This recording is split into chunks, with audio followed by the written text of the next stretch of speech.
treaty. And today's discussion is brought to you actually by L2 Pro.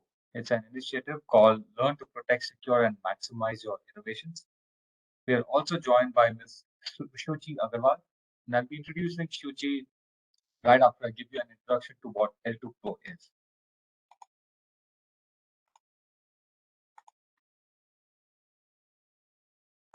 So just checking if you all can see my screen. Yes, sir. Great. So L2 Pro is an initiative brought to you by DPIIT, NLU Delhi, and Qualcomm. The genesis for L2 Pro started in my other hat, which I wear, working for Qualcomm startup programs. We realized that the startup founders and CTOs, lacked IPR awareness. It was there, but it would vary quite a bit from one company to another.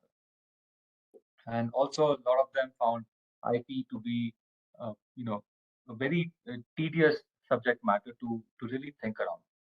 But the importance of IPR for a business strategy is paramount, especially for startups and SMEs. So we approached, DPIIT and NLU Delhi with our observations, saying that hey, this is what the startup founders and CTOs are looking for, and that led to the development of L2 Pro. It's a course which will allow you to learn about IPR awareness. You will learn the importance of IP rights from a business strategic perspective. You learn the true value of capturing and maximizing the innovations that you will be bringing forward. It's an e-learning platform, and you soon get the links in the chat box. You can access it on the website. You can access it on the App Store on either Android or iOS, whatever your preference is. It's completely free to use. L2 Pro is spread across 3 different modules: basic, intermediate, and advanced. I believe everyone, regardless of your profession, should go through the basic module because it tells you what the fundamentals are of the most common IP rights that you will encounter. And then you have the final nuances, which are covered in the intermediate and in the advanced modules. At the end of each module, there is an assessment, and this assessment is based on case studies.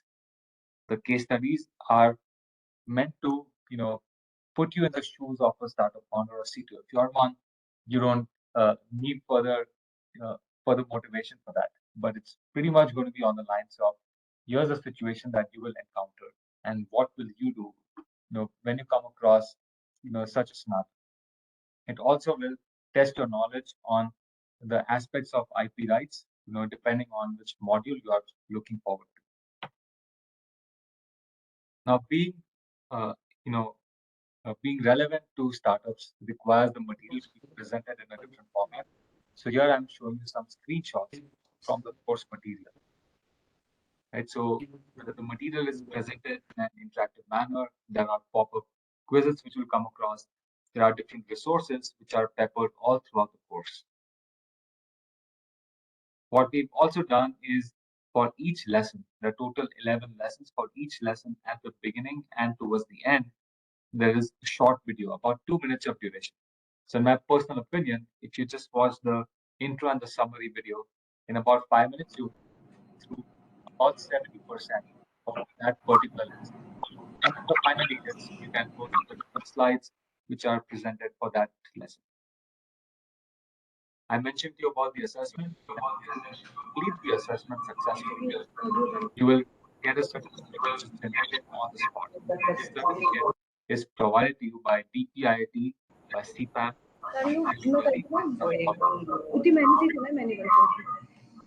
Now, Kirti already played the video, so I will not go through this. So that was the introduction of L2 Pro. Please allow me to stop here. So I will ask my colleague if he has not faced it. Anirban is a colleague, my partner in crime, chiefly responsible for bringing L2 Pro out to you. Happy to share that so far L2 Pro has been used by 4,500 plus users, and with your help, we will cross the next stage also. So please sign up there, completely free to use, and help spread the word. So now I'd like to segue to the topic for today's discussion, which is the registration process for PCT filing. And before I introduce the speaker, I just want to give a couple of sentences on why this topic is so important. When I come across startups in India, they're solving problems for India, but they are shipping the products to the world. Now, there is no such thing as a patent that you file in India and its coverage applies to the world, and hence that requires you to follow certain processes. PCT, in my opinion, is the easiest and the best way to get your global patenting strategy. And for that today, we are joined by Ms. Shuchi Agarwal. Shuchi is a registered Indian patent agent. She holds a bachelor's degree in electronics and telecom, a PG diploma in VLSI, and LLM in intellectual property and competition laws from the Max Planck Institute in Germany.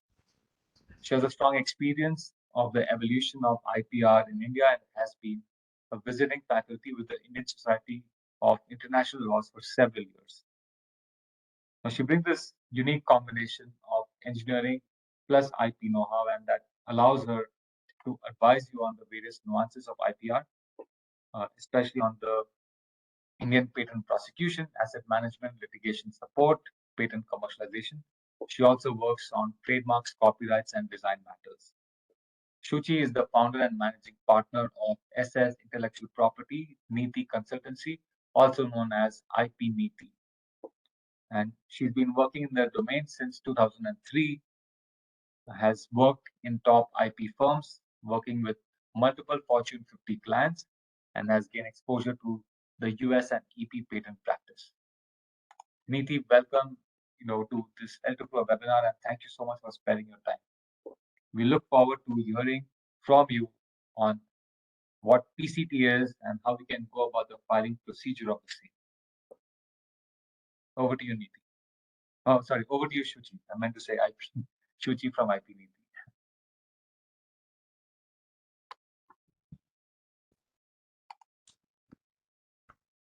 Shuchi, you're on mute. Sorry. Sorry. I'm saying thank you so much. That's a common thing that I get to hear, the confusion between Shuchi and Niti. But thank you so much for the kind introduction. And in fact, I think you've very perfectly well set the tone for this particular presentation that I'm going to deal with, which is about the PCT filing system, the procedure about it. And absolutely correctly mentioned in your brief introduction that a lot of the times we do see startups, they struggle with what really is the best way to move forward. This could be a combination of the fact that there is limited awareness of IPR still, even though I see a lot of steps being taken forward by government, by great companies like you, who are doing your best to chip in and plug the gap. But I think it's good time with the way the IPR laws are evolving in India, internationally, etc., that we take the next step. With this, I'm going to share my screen for the PPT that I'm going to take today. And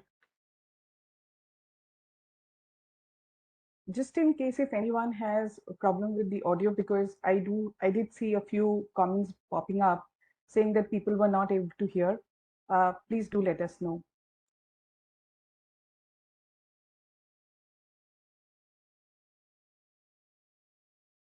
I hope you can see my screen. We can. Maybe if we can go to the slideshow mode. Yeah, I know, but it's actually not allowing me to. Yes. Yeah. Is this all good? All right. Yeah. All right. Thank you so much. So without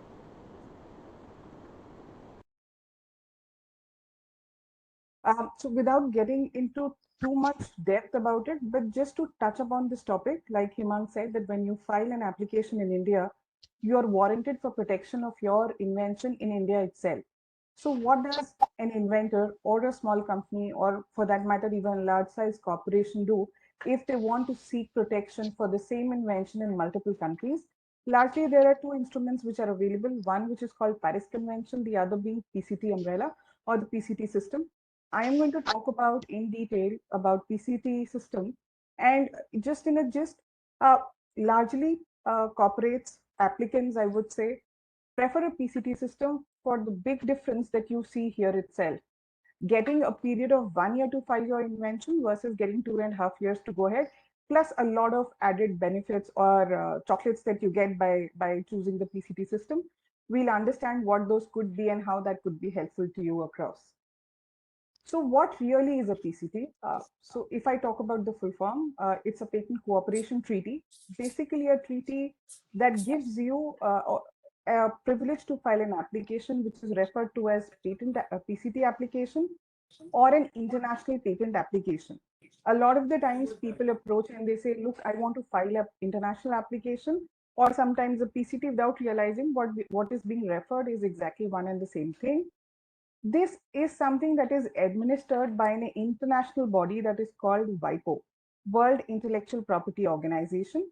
Uh, Currently, you see there are 156 member states, which is important for you to understand for the simple reason this means that if you end up filing one single patent application, which is an international application, you have the possibility of expanding protection to your invention in 156 member states because they are members of PCT system. India joined it on 7 December 1998. The last country to join is Cabo Verde, who joined on April 16, 2022. Largely, the member states of interest for applicants are these, but let's generally see the coverage of PCT. So you can very well see all major jurisdictions that you can think of are very well member states of PCT, which means that if you want to protect your invention in any one of these, if you choose this system, you certainly have a provisional protection up to a certain period, post which you can go for the national phase. We will understand all of these terms as we move ahead. So what really is PCT? So PCT is a legal agreement. It's a treaty. In a very, very simple layman form, it is an agreement between leading countries who have come together and decided on some common provisions which are harmoniously spread across all member states. So those provisions are equally applicable, which are called PCT regulations to all the member states. And therefore, this brings in a lot of predictability in the life of an applicant with respect to the procedure, with respect to the bare minimum requirements, and sometimes even to say the patentability requirements. Of course, the assessing caveats might be different, but largely the definitions are being centralized and being placed. It's a centralized mechanism that will give you a priority. So I will get into details about what really priority is. I have an example also, but in a very simple language, if you are a startup and you want to file an application today in India, and you are not sure if you really see a market tomorrow as US, Japan, or whatever, but maybe in future you would want to file an application in those countries. So by way of PCT system, you get up to 31 months and extendable by a month or two in case of some countries if you opt for this. This is procedural in nature. So a lot of the times people think because it is called an international patent application, they actually are applying for rights to a patent which is internationally applicable in all the member states of PCT. Please note, and this is what I have highlighted also, that PCT is not a system to grant a patent to you. It is a system which only helps you streamline your procedural requirements and some other requirements, and thereafter choose countries where you are interested over a period of 30, 31, or 32 months. But PCT as such will not give you any patent grant, number one. Second, PCT is not a replacement to a national filing, which basically means that if I have filed a PCT application, it is not that I will not be required to file in US tomorrow if I wish to, or I would not be required to file in, let's say, European Union if I wish to. I will have to make those respective filings, but I will get certain time period within which I can go ahead and make those. And we will understand all of these things with the procedure that I'm going to just take next and explain the entire system to you. As I just referred, that applicants get 30, 31 months, and if in some cases extensions are possible, then up to 32 months to go ahead and seek protection. So these are jargons. Let's really try and understand what this means for us if we want to file, right? Um, this is the PCT system in a nutshell as being provided on WIPO. If you see, you would find that there are two things which are largely mentioned here. Something that is called an international phase and something that is called a national phase. It is very important for us to understand what these are, and this is exactly what will help you understand how to move ahead, etc.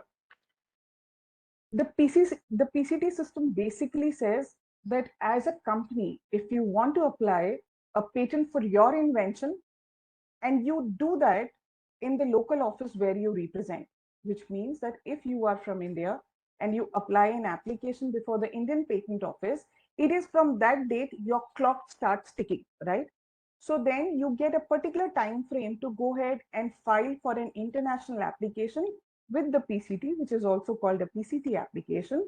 And thereafter, there are certain procedures or certain requirements which are complied being with the single application being prosecuted in the international phase. So all of these proceedings basically are happening before the receiving office. And once that time frame gets over, then you enter the stage where individual offices come into play and you have to go ahead and file in those. So let's understand these steps in a very, very simple, easy to understand way, right?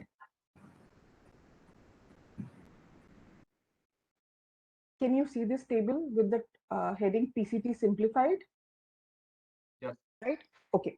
So this is exactly what you need to understand, which is basically, so it, just by saying you have to do something, it doesn't really become clear who is supposed to do, by when, etc., and what is the fees associated. So I've tried to break this up as an action item for the people or all the parties who are involved in this entire process. So the first step, which sets my clock ticking, is my filing before a national patent office. I can file a provisional patent application or a non-provisional patent application before my national patent office or the regional patent office, as the case may be. This action is to be executed by the applicant.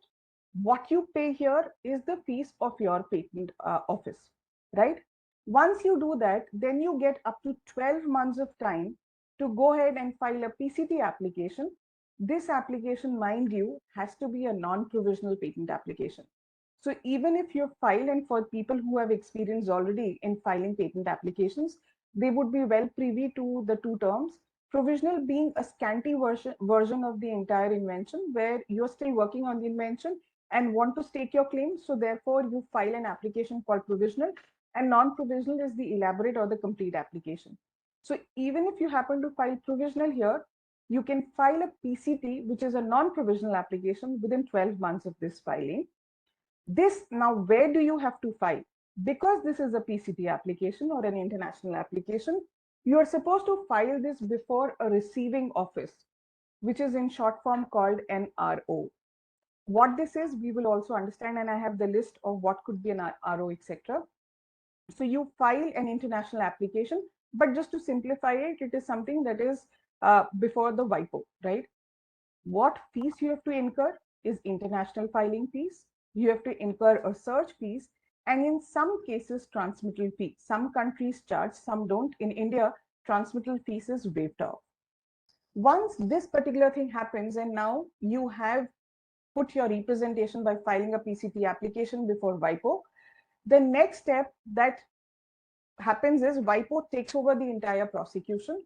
And here, the WIPO authority, the receiving office here, it communicates with a search authority, which you would have selected at the time of filing the application, to get a search conducted for your invention. And in the 16th month, you receive a report along with a written opinion, which is called a ISR, International Search Report, from the search authority. And this is being issued by the PCT or WIPO. And it reaches the applicant to basically assess. Now, what does it contain? This is one of the USPs of the PCT systems. a big boon for you guys as an applicant. The ISA that you would have selected here, for which you have paid the fees here, is the one who will send you this written opinion. And they will tell you how likely are you going to prevail over the objections of novelty, of non-inventive, of inventive step, and of industrial applicability. So they give in detail their comments as to what this is not a binding opinion, but a guideline, or it helps you assess the strength of your invention and the likelihood of your invention application being converted to a granted patent.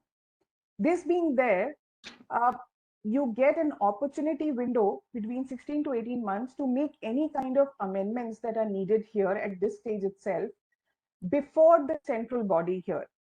So ordinarily, think of it that if you had a single application in India, a single application in US, a single in Japan, so you have filed in 4 or 5 countries the same invention.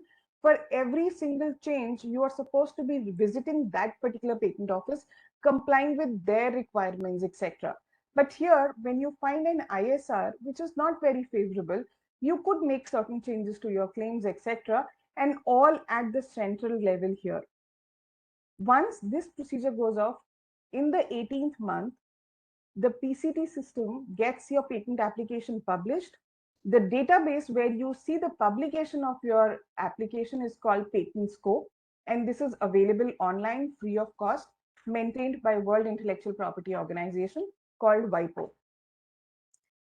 The step does not end here itself. If, let's say, over a period of time,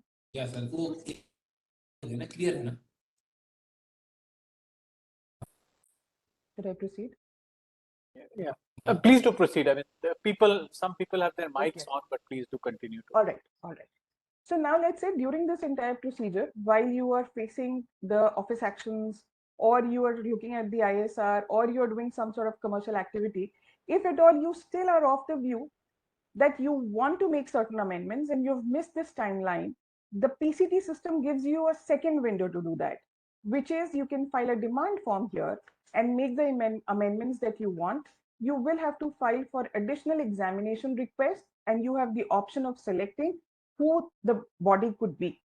In addition, sometimes what happens is, and I will give you a practical situation where something like this might be needed. Let's say you have made one of a kind of a product which happens to be non-existent across the globe. You are fairly sure as an inventor, as an entrepreneur, that this has the biggest need in 50, 60 countries. You know, as a matter of fact, you've traveled broadly, and whatever you could do within your means, you are sure and determined this is a breakthrough product you want to go for.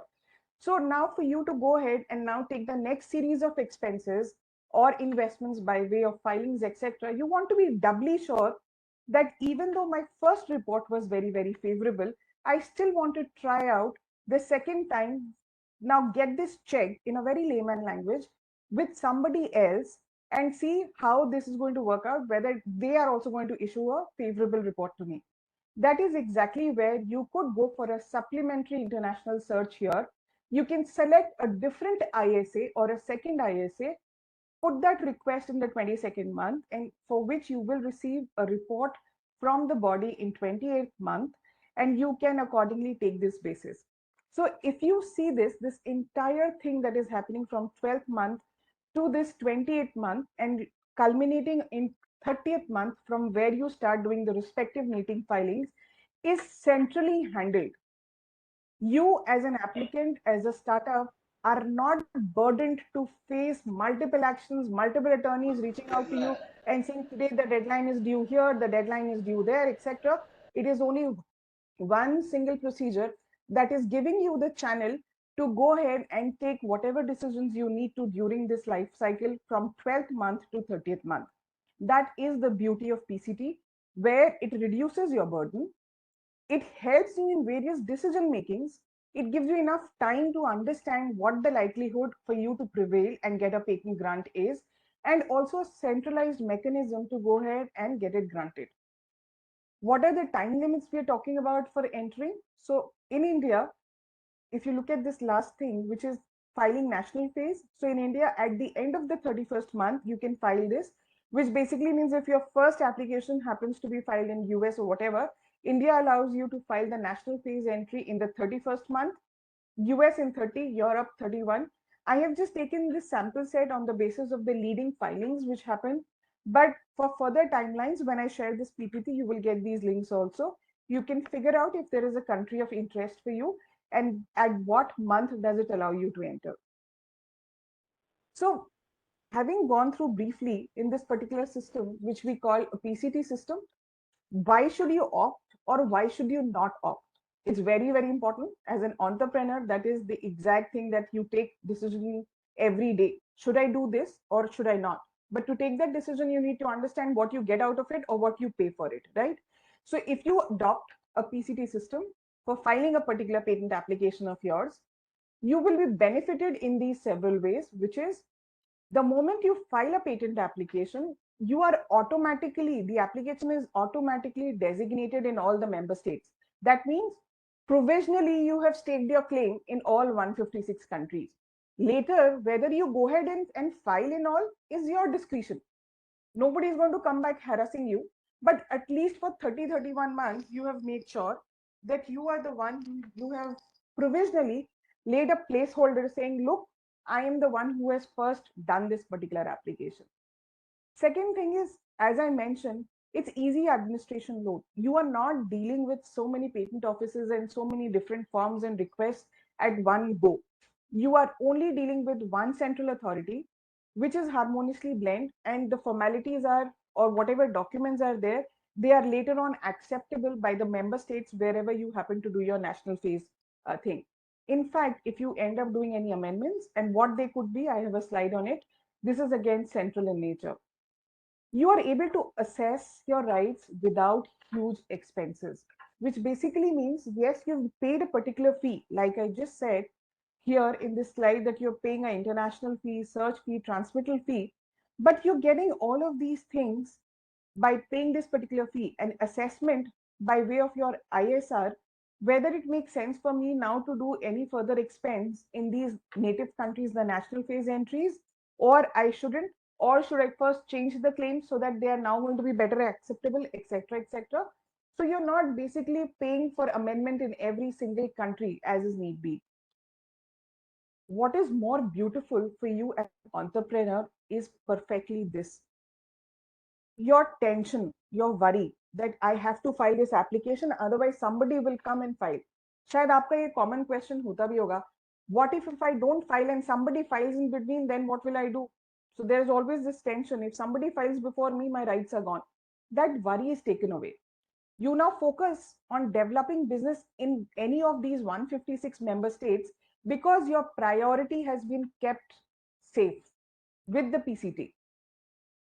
It is also investment friendly because if you are to file the applications in multiple countries the same day, you can understand the amount of bomb that you have to spend versus planning for your investment, for your expenses over a period of 30-31 months is always much, much helpful.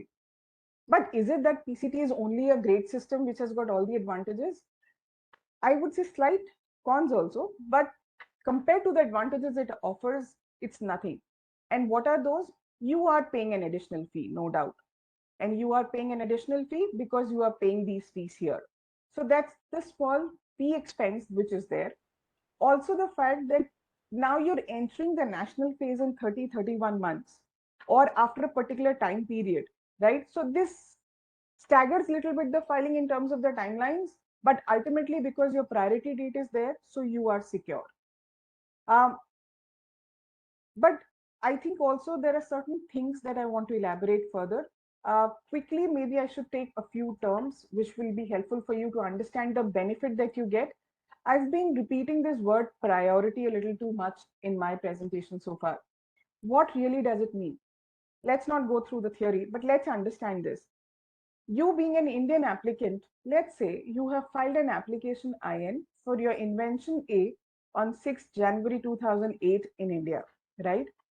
You chose the PCT system and hence within 1 year, like I said, within 12 months, you need to file the PCT application. So on 6th January 2009, you filed the PCT application.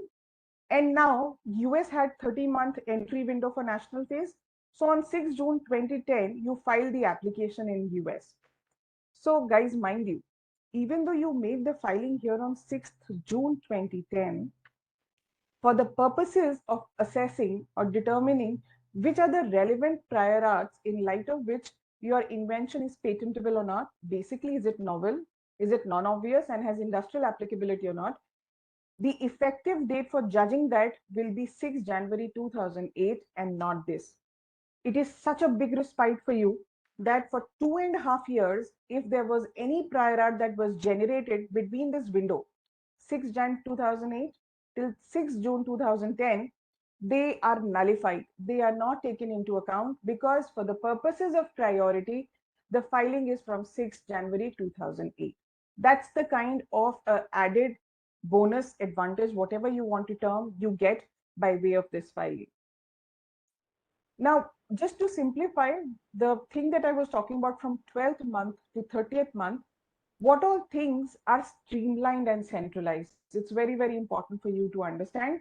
While you're not dealing with these multiple patent offices and all the cumbersome requirements, formalities, forms, etc., your filing is a single filing, which is the international filing. Your search report is a single search report being issued by the PCT authority, your ISA, as we call it. You have a centralized publication which is happening, and if need be, you can go ahead and request for further examination and also make central amendments which are there. Just for a second, I am seeing a lot of questions pop up. I will wrap it up in another 5 minutes. Don't worry, and I will take every single question and I will respond that. I hope that should work. The national phase of it is at the end of the 31 months. Once the international phase is over, which basically means that you have to file your international application now before the national patent offices. This filing would require you to pay the respective national fees, what that particular PTO means Patent Trademark Office charges. If at all there is a country which has a particular acceptance to a language, you are supposed to be filing translated copies of the documents, and thereafter the grant procedure will continue as per the national law. What could be my receiving office? Like I spoke about in the simplified table, we have two options to choose a receiving office. Being an Indian applicant, I would say I can either file first I can either choose Indian Patent Office as my receiving office, or I can directly file it with the International Bureau of WIPO. It's a choice that I have to make, and accordingly we can proceed. These receiving offices, whichever you choose, they work as per the guidelines of the PCT or as per PCT regulations. There were certain questions that popped up on ISA and IPEA. I'll not go into the verbatim definitions I've taken from WIPO, but let me just put it in a very, very simple way. So basically, a search authority is the authority that you select at the time of filing your PCT application, who is going to be looking after and conducting searches and preparing a report to send it across to you, sending a basis whether your invention is patentable or not in terms of novelty, non-obviousness, etc.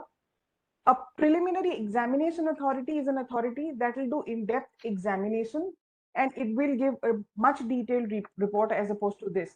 Now, what is it and how do they differ? Who could these bodies be is very, very important for you. And also there is some method to madness here.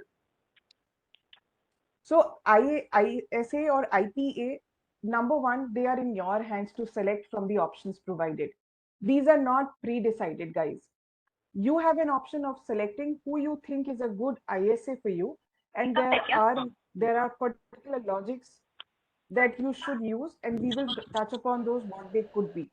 So what could be an ISA for Indian applicant? Now, PCT provides that you could choose any of these as your international search authority. You can choose Australian Patent Office to conduct searches and send you the written opinion, an Austrian office, China, European Patent Office, Indian Patent Office, Japan, Sweden, or USPTO, right? Now, which is the one that you should take is a genuine question, honestly, to go ahead with. There are certain caveats here for you to understand. Now, being an Indian applicant and filing a PCT application with India as a receiving office, if you choose an Indian patent office and you don't otherwise fall under the expedited track of the Indian prosecution, by choosing an ISA being Indian Patent Office, you have an option of fast tracking the grant of your Indian application if need be. That is one. Second could be that, let's say I don't want to take India as a patent office for my ISA for the reason the invention that I have, I don't really see much market of it in India, but I do see that there is huge market about it if I go ahead and file in US or Europe or whatever. So, and I do want, because it's a startup or whatever, and everyone wants to save money. Me too, right? So what I would want to do is I would want to see an option where, if at all, I can pay fee once, which is the search fee by selecting an ISA, and tomorrow I know I will file in USPTO. So if I can get any kind of fee reduction in the search while filing the US application, because right now I have taken US as my ISA, and there are these provisions. Sometimes it's a waiver, in some cases it is a fee reduction on the search that you get. Similarly, if I talk about the international preliminary examination bodies, are these as listed in the PCT, and you can choose one of these for going ahead and making your filings. The fees, and there were a few questions that did pop up. What is the fees which is concerned when it comes to the international filing? The fees is accepted for a PCT application or international application in Swiss francs, US dollars, or euros, whatever you're more comfortable in. As of today, the latest chart, the international filing fee is 1330 Swiss francs. The search fee varies from 150 to 2000, depending upon who your ISA is. This is not fixed. This will vary depending upon who you choose from one of these, right? Then, uh, as I said, in India, you don't really have a transmittal fee, but some offices do charge a transmittal fee. In fact, till some time back, India also charged transmittal fee, but it has been waived off now. Um, Fee reductions are possible. And if I talk specifically for India, Indian applicants who are individuals, if they end up filing a PCT application in their name, they get a discount of 90% over this. So the discount could be as huge as this. But mind you, if a startup files an Indian application, they do get discounts for the filings before the Indian Patent Office, but they are not entitled to a discount before the PCT if they end up filing the application in the name of their startup before the PCT. So there are different mechanisms. You should consult your attorney, whoever the person is, to see if you are eligible for any kind of fee discounts while you file the application, which is the international patent application. This is very, very important for you to understand, please.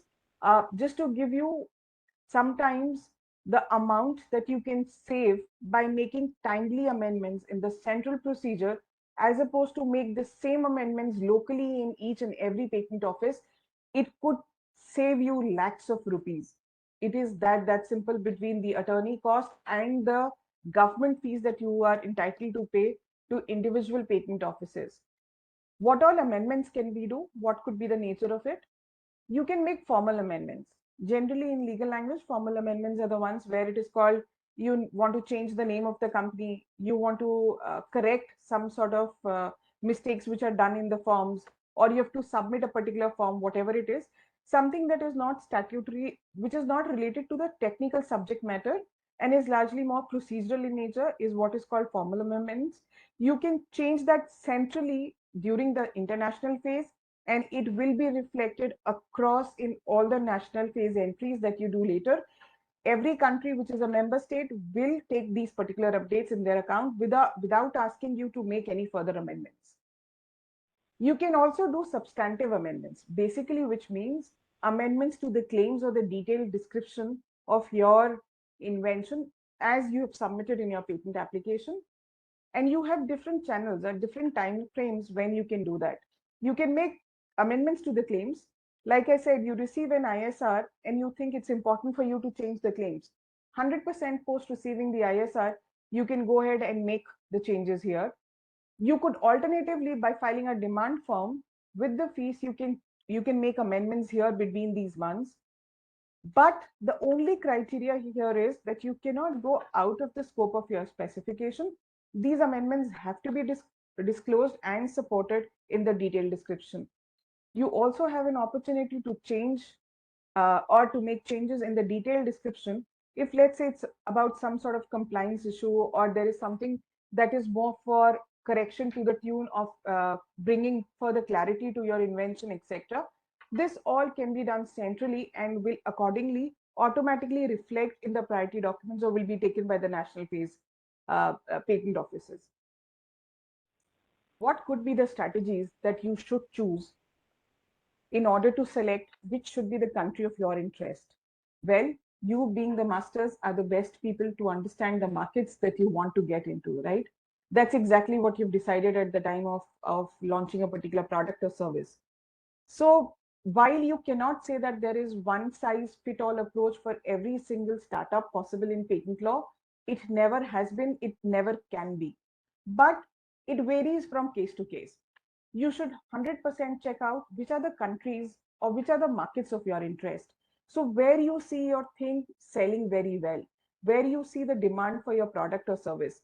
And if you see that high, 100% that is one country you should point or make a note that that could be a possible national phase entry for you.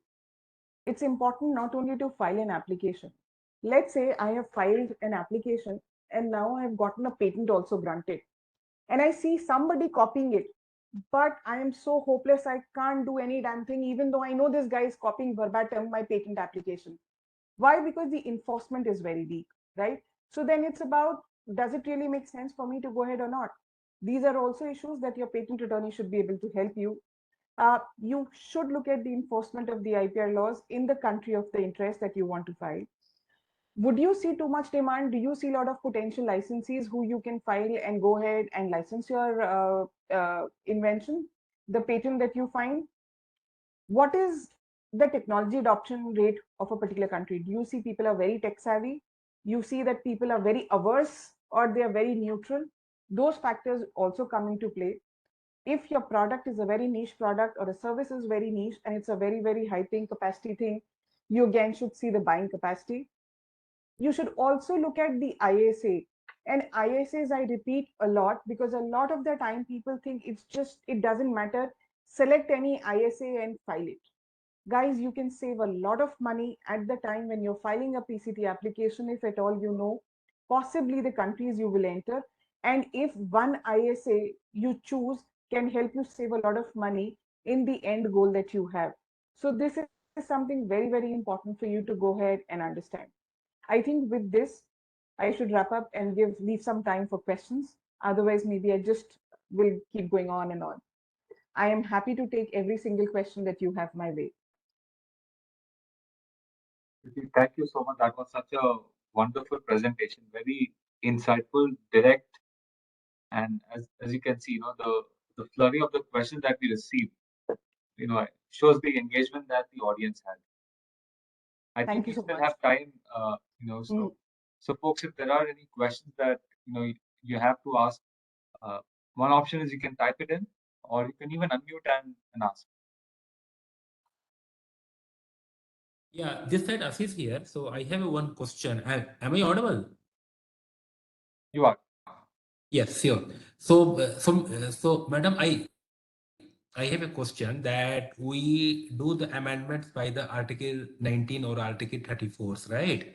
Claim amendments or the specification amendments, right? Right. So the question is that sometime the amendment is not fully accepted, or we get the report like that, right? In the Right. IPE. Right. So but that doesn't matter. No, we can still go ahead with the all national phases with the whatever amendments were filed, and our national phase offices will not object, right? Absolutely correct. You can still go ahead and see any which ways the amendments that you've taken, they carry on to the national offices wherever you're filing later on. And in some cases, we have seen that the national patent offices also look at the amendments, and they might accept or not accept also. That Right? is If they depend on the find that examination of that office, but exactly, the exactly, prima facie, I am not stopped to file the application with absolutely those correct, amendment in the aspect. And absolutely correct. I do have a very quick question, madam. One quick follow-up question to this.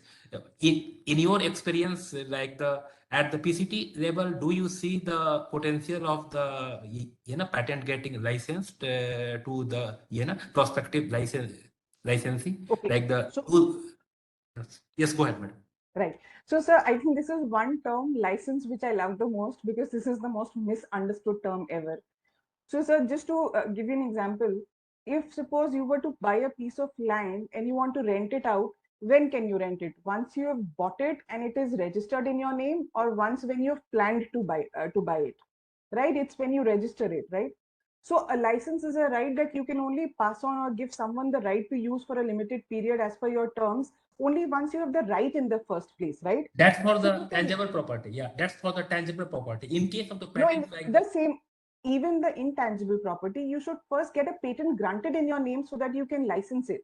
But if let's say you want to go ahead, what you can meanwhile, if your invention has an element of a technology know-how or a trade secret, that is something that you can license. But if you talk about licensing of a patent, that can only happen once the right is yours, which means you have a patent granted. You can certainly change hands. That means you can assign the patent to somebody else while you want to file it in some other country, etc. That can happen okay. irrespective whether the application it is in application stage or grant stage. Okay, so the you mean to say if the licensee is the over confident about the patentability of the pending application, he can still go as a part of assignment, and commercialization can be Yes, done even at that stage, even pre-grant stage. absolutely, Yeah. absolutely, absolutely. Thank you, madam. That's all. Yeah, it was very clear answer. Thank you so much.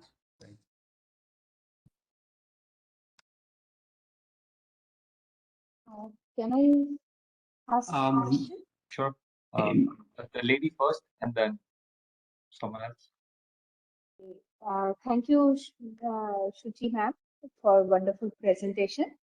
My question is that you mentioned certain international search authorities in the list, Right. and Mhm.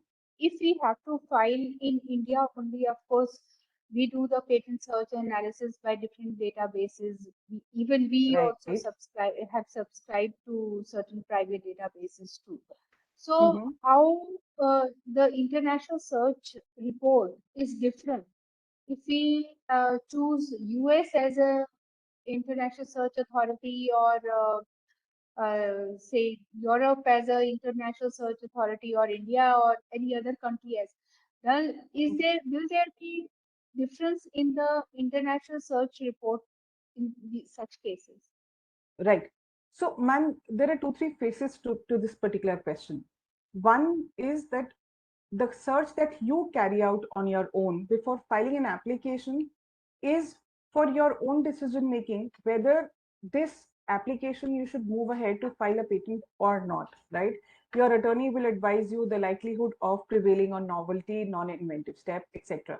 But if you look at the patent office, which is a government body, which is, you can say any US, Europe, India, PCT, whatever, just because you have done a search, it doesn't empower them to say that this is the correct search and this is done. They will have to do an investigation at their end itself. So that is how what you file, wherever, whichever patent office you approach, they will do their own search or investigation to assess patentability of the invention as per the laws that they are following, right? Now, having said this, that is the reason it is important for you to select a ISA, whether it is US, EP, or India. The question in terms of whether there is any difference in terms of the search report, the guiding principles for a PCT, which is the PCT regulations, are the same, applicable across for all ISAs. The only difference that happens is because this is a subjective job, the specialization of the person who is doing the search and their interpretation kicks in. So there might be difference in the kind of prior arts that are being cited in the ISR, which is the International Search Report. So the laws remain the same, but there could be a variation in the citations and accordingly the written opinion that will come. And that is one of the reasons I've seen a few clients wanting to have multiple essays done, because they want to be sure that largely most of the prior arts, if at all they exist, they are being covered across. So it means that the ISR depends upon the person's expertise, irrespective of the place they are doing. To some extent, yes, because it is ultimately the examiner who is doing the search and who, according to their best judgment, find a particular invention depending upon the laws that they're following, which is the PCT regulation, whether it is inventive, novel, or not. In some cases, in fact, I have seen that the results are 70-80% same also. So you have two different ISAs, but the end result, the citations are the same. In some cases, they vary. Will the choosing of ISR, ISA. search authority, Mhm. affect the grant of patent in that particular jurisdiction? Right. So, ma'am, number one, ISR is not a binding document. It is a suggestive document. The difference means that it is not that if your ISR is completely negative and it says, look, your the invention is not patentable, and the patent of it goes to is going to outright reject it, right? You might be able to get some amendments in place. You might be able to convince the examiner that the interpretation is different, my invention is different from what the citation is, etc. So that's suggestive in nature. It is not a binding document at all. Okay, bye.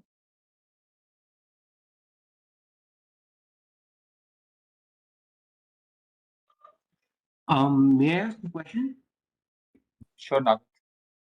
Yeah, hi, thank you. I just want to understand on a very basic note, what the 156 member countries exactly mean? I mean, just the definition. I mean, what exactly is it? Oh, I mean, must have missed the first slide. Yeah. no problem. See, PCT is basically, it's a treaty.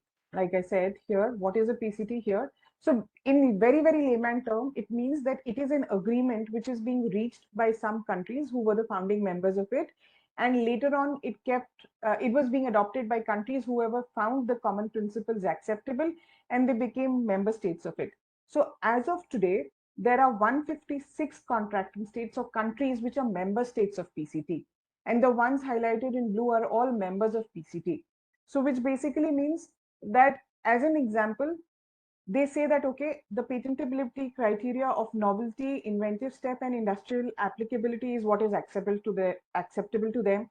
They say during the international phase, if there is an amendment being made by an applicant, let's say initially I filed an application in the name of Shuchi Agrawal, and now during the procedure, I want to change the applicant from Shuchi Agrawal to IP Niti. So if I were to file individual applications, I will have to reach every single patent office and make that request for the amendment. But because now I have a centralized procedure, my single application for name change is going to help me get that amendment done, right? So this is a centralized procedure that is acceptable to all the member states. Similarly, there are other provisions in the regulations that they have agreed that they would honor, and therefore they are member states or they're part of this particular procedure. I hope that clarifies. Makes sense. Thank you so much. Just one last follow-up question. If I apply for one particular country, just in the case of India, will the search happen for the entire of the like in the entirety of it, or is just going to be the region of India where the search happens? Um, Right. So this question actually has its foundation in law. The reason why the search is being done is to see if your invention is novel and it is inventive, right? The criteria laid out in the law is that your invention will be considered novel provided it is not published anywhere in any journal in any language across the globe. Hence, the search that is being conducted by ISA is global in nature. They do not do a jurisdiction based search, they do a search in entirety on any kind of publication, whether it is patent or non patent or journal or whatever that be. thank you.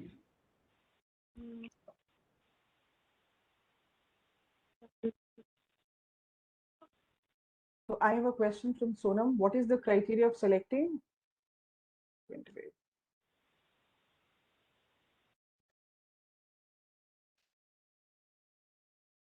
Can somebody help repeat? I can't see the question now flashing on my screen. Yeah, My Shruti, I request. think you covered Yes. Sonam's question before, which is the criteria for selecting the country for PCT applications. Right. So I think we had spoken about it. Yeah. Yeah. Mhm.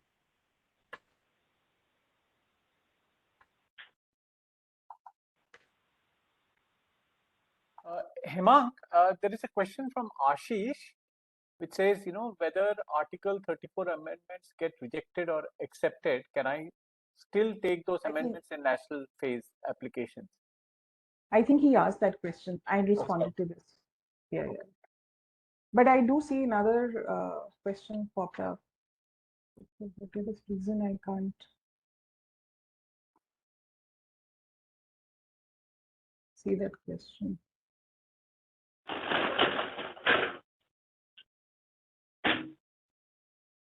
Shruti, can you read that question from Sima, or should I read it out? I can't see the window. Okay, so I'll read it aloud, which is even after the ISR, will changes to drawings, which is to correct the mistakes which could have been done during non-provisional or complete spec.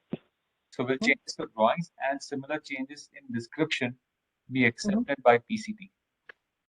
Right. So when you, so there are, while I was addressing these amendments, I had mentioned there were two places where you can go ahead and change. So if you are changing things to the extent where you're making amendments in the description and all, and let's say between 19 to 22 months, you file a demand, and there is this further preliminary examination that the examiners do just to check what changes you've made, they are in accordance with the subject matter which is being disclosed in the patent application. So yes, to that extent, they will be checked that you have not gone ahead and broadened the scope of what you have put initially or added new subject matter to the application.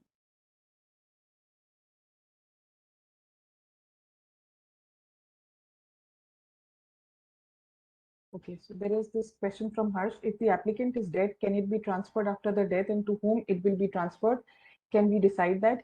Yes, both my answer to both the questions is yes, you can transfer. If there is no will or deed which is there, then it's the legal heir who get it. If not, uh, then sorry, if there is no deed, then it gets transferred to the legal heir. If there is a deed, then it gets transferred in accordance to that. So it's not a suo motu decision that you don't have a deed and you think you can transfer it to anyone you like. That may happen possibly, that let's say I have two kids, and if I don't have a deed, it gets transferred to the two kids.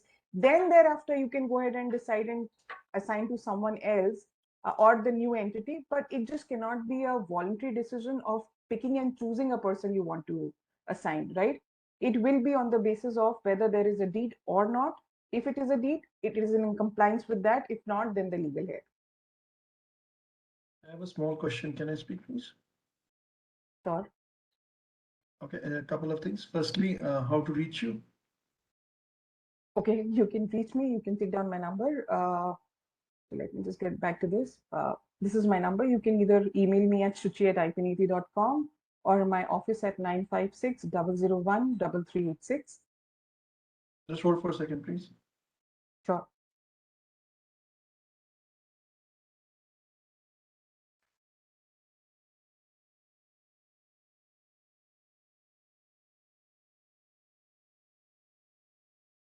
Okay.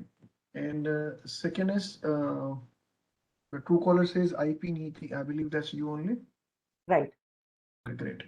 And second is, see, I understand the entire procedure that this whole procedure is very valuable, and if you're really looking forward to patent your product or your intelligence, you should be going through this.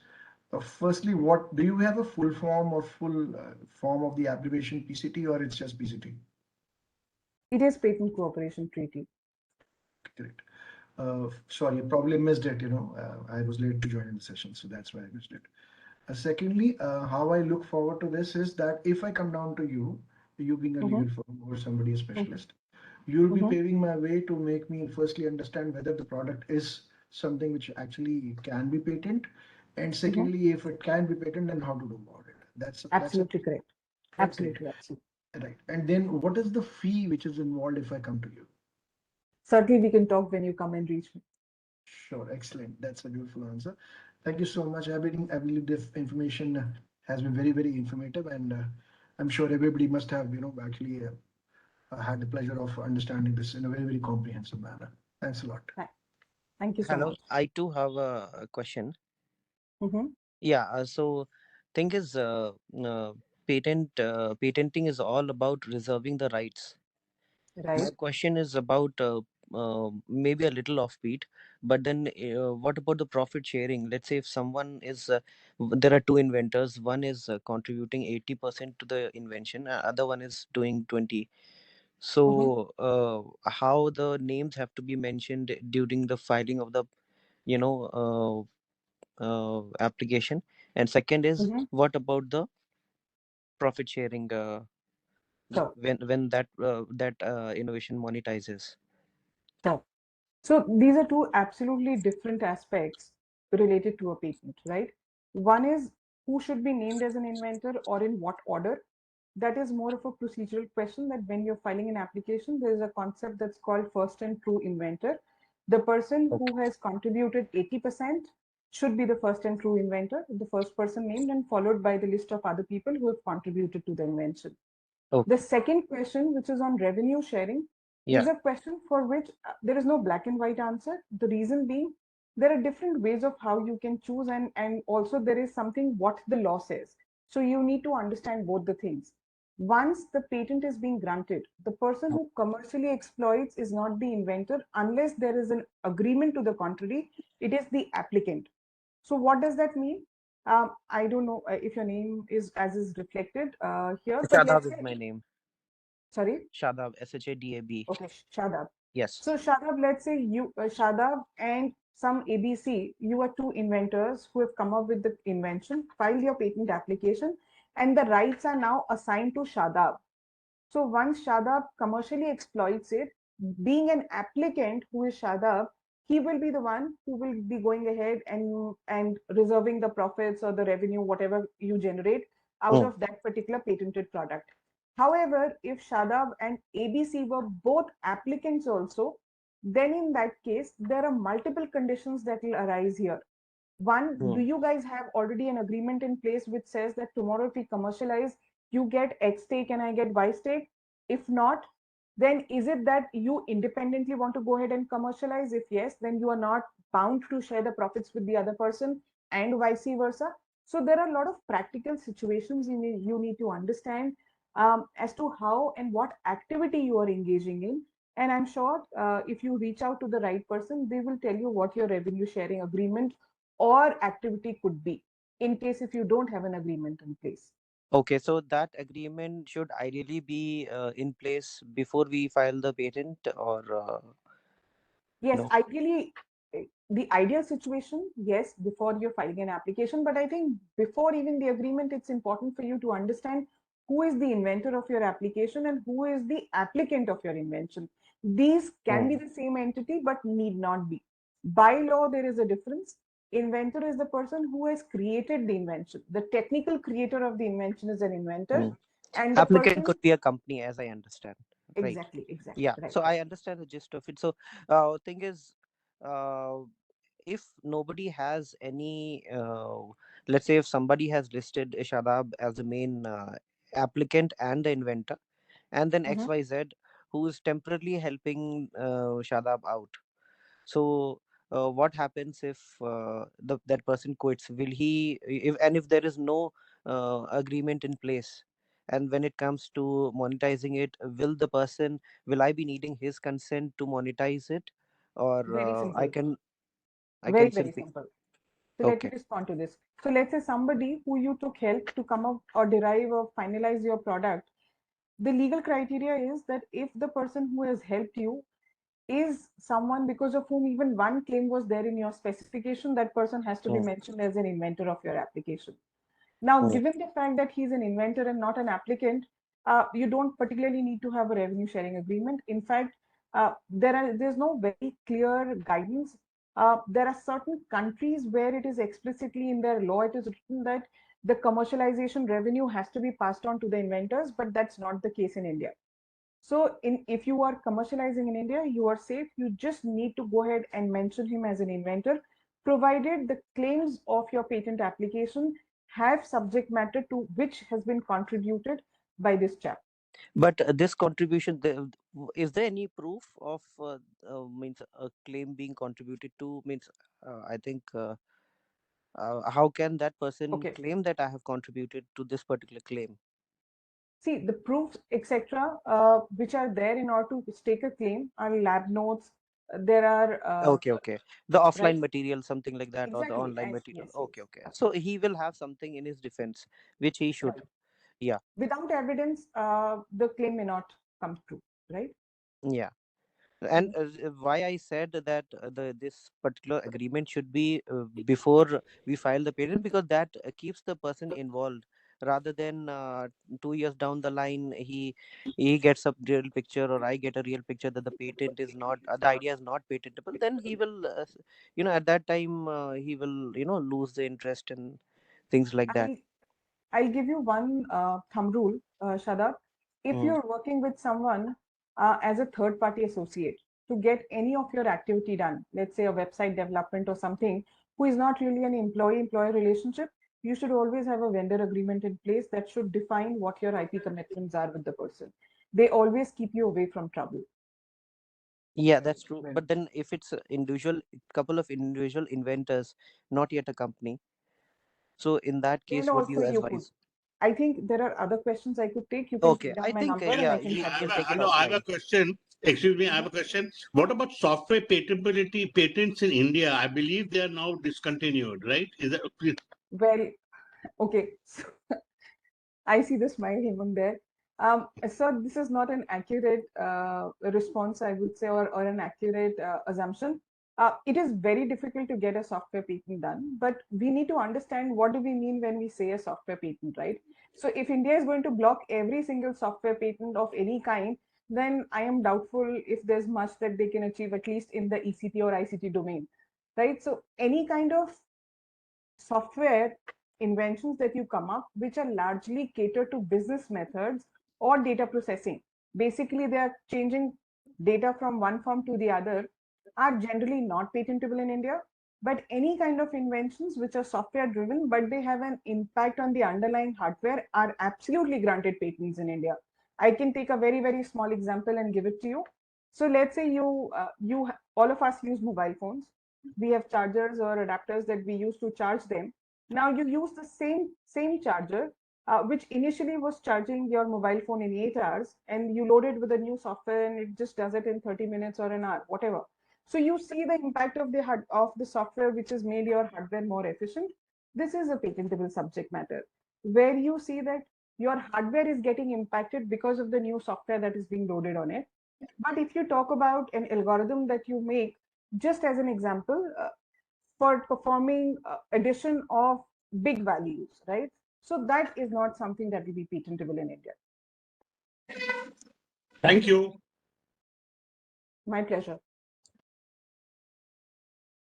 I think on that note, I think it's time to conclude today's session. Shuchi, it's such a wonderful presentation you covered and really answered every single question, both on the chat box and live. So thank you so much for imparting us such practical advice. I Thank truly you for hope, inviting me and giving me this opportunity. sure, My pleasure. I truly hope we get more, PCT filings out of India, especially. It's meaningful. Absolutely. We need more. Absolutely.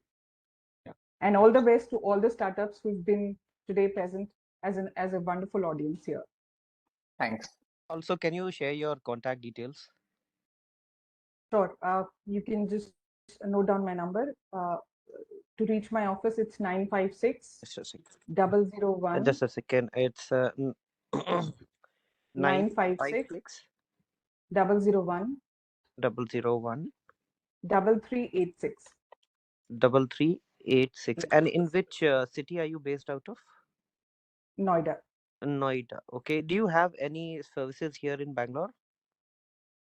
I'm always available online. We Okay, could have a cool. Zoom That's call, the right? So, yeah. Okay, yeah, that's cool. right. Thank you. Yeah. Thanks. All right. Thank you. Thanks so much. Have a great day. Great night. Thanks to the wonderful audience who asked such enriching questions. Thank you so much. And thank you, Anirban, for sharing Yeah. Shuti's contact numbers and Yeah. Also, Anirban has been very kind in sharing our L2 Pro India links. This will be played on our YouTube channel also later on. Yeah. So all the social media information is there in the chat box. And thank you to all the attendees for taking time out on a busy afternoon. You gave us your attention, and that's priceless. Thank you so much. I just forgot to thank Asochan for Yeah. giving me this opportunity, inviting Yeah, me. Thank you so much. Wonderful job done.